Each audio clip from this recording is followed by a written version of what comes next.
अस्सलाम वालेकुम जी। अगर आप CSS PMS एस्पायरेंट हैं तो ये वीडियो आपके लिए इम्पोर्टेंट है। आज हम एक आर्टिकल डिस्कस करेंगे बाय मलिहा लोधी जो कि इम्पोर्टेंट है for current affairs and Pakistan affairs. इस आर्टिकल में हम देखेंगे कि ईरान वॉर की जो डील है उसको डिटेल में डिस्कस करेंगे और इस जंग में ईरान की क्या स्ट्रेंथ थी, क्या लिमिटेशंस थी और जो है इस जंग के रिज़ल्ट्स क्या निकले, पीस की क्या पॉसिबिलिटीज़ हैं और किस तरह अमेरिका अपनी एक और जंग हार चुका है। तो आइए इस आर्टिकल को डिटेल में डिस्कस करते हैं। ये आर्टिकल लिखा है मलिहा लोधी ने डान में।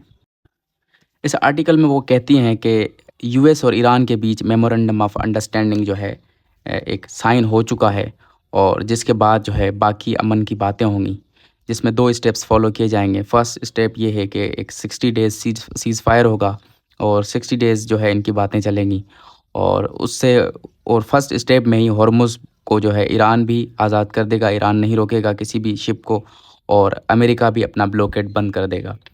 और सेकंड चीज़ जो सबसे मुश्किल है कि सेकंड फ़ेज़ में वो बात करेंगे जो है एड्रेस करेंगे न्यूक्लियर इशू को। जो ये 60 दिन बातें चलेंगी ये न्यूक्लियर पे चलेंगी और ये न्यूक्लियर का सबसे बड़ा जो है ना टफ़र इशू है।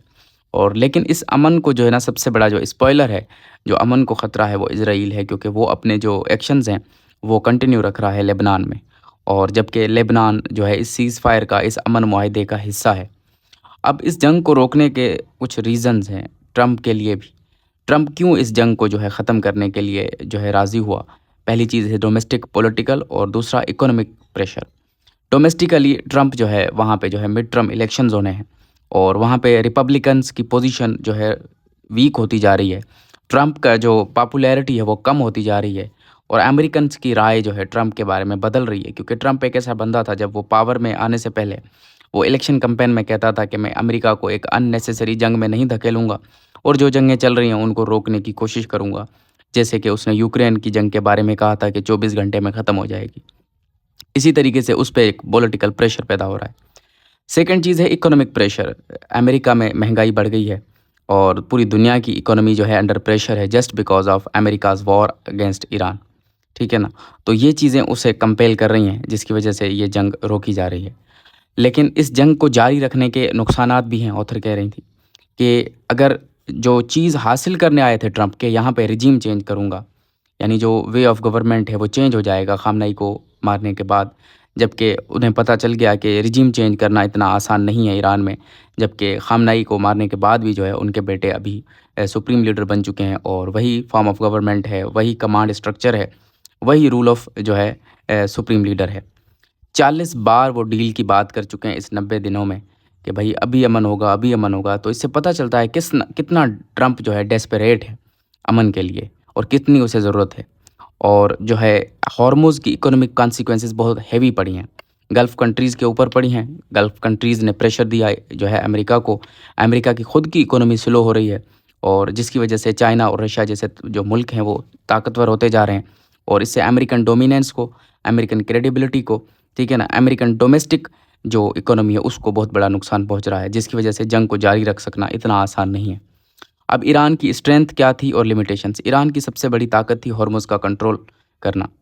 ईरान ने जंग में हॉर्मुज़ को बंद कर दिया, जिसकी वजह से एक जो है एक दुखती रग जो है थी अमेरिका और गल्फ़ की जो है उसने पकड़ ली। गल्फ़ कंट्रीज़ ने प्रेशर डालना शुरू किया ऑन ट्रंप। उसके अलावा ग्लोबल इकोनॉमी स्लो डाउन हो गई, ग्लोबली इन्फ्लेशन बढ़ गई, ग्लोबली ऑयल की प्राइसेस ऊपर चली गईं और ट्रंप को ये था कि ईरान जो है रिटेलिएटरी अटैक नहीं करेगा, जवाबी कार्रवाई नहीं करेगा और सरेंडर कर देगा। लेकिन ईरान की जो सेकंड स्ट्रेंथ थी, उसने अमेरिका की जो बेसेस थी, जो उसके अड्डे थे गल्फ़ कंट्रीज़ में, उन पे अटैक करना शुरू कर दिए। जहाँ पे अमेरिका ने बिलियंस ऑफ डॉलर्स खर्च किए हुए हैं, वहाँ पे डिफेंस सिस्टम्स लगाए हुए हैं, अपनी मिलिट्री डिप्लॉय की हुई है। उसके अलावा ईरान ने गल्फ़ के एनर्जी को निशाना बनाने की धमकियाँ देना शुरू कर दी, जिसकी वजह से पूरी दुनिया में एक एनर्जी क्राइसिस आ सकता था।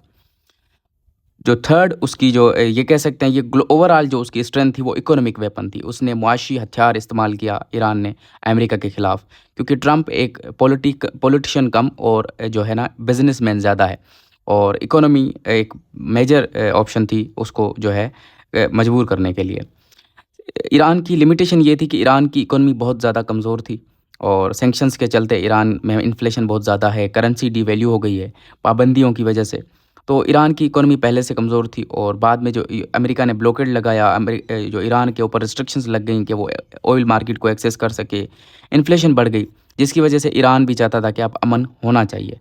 और अमन इसलिए भी होना चाहिए क्योंकि ईरान को पता था उसके पास एक नेगोशिएशन की जो पोजीशन है वो काफ़ी ज़्यादा स्ट्रॉन्ग है, जिसके बाद जो है वो टेबल पे आए, ठीक है ना। अब कॉन्सिक्वेंसेस अगर या रिजल्ट्स या लेसन्स इस वॉर की क्या हो सकती हैं? देखिए आर्टिकल में ये चीज़ें मेंशन नहीं होती कि ये कॉन्सिक्वेंसेस हैं, ये रिजल्ट हैं, ये स्ट्रेंथ है, ये लिमिट, ये एनालिसिस होता है, ठीक है ना। चीज़ों को ब्रेक डाउन करना, उनमें से जो है इन्फॉर्मेशन निकालना। हम डेली 4 आर्टिकल्स डिस्कस करते हैं, अगर आपको चारों का एनालिसिस देखना है तो आप मेरी पिन की हुई वीडियोज़ देख सकते हैं। अब पहली चीज़ जो थी कि इससे एक एक चीज़ तो वाज़ेह हो गई कि मिलिट्री पावर का ये फेल्यूर था।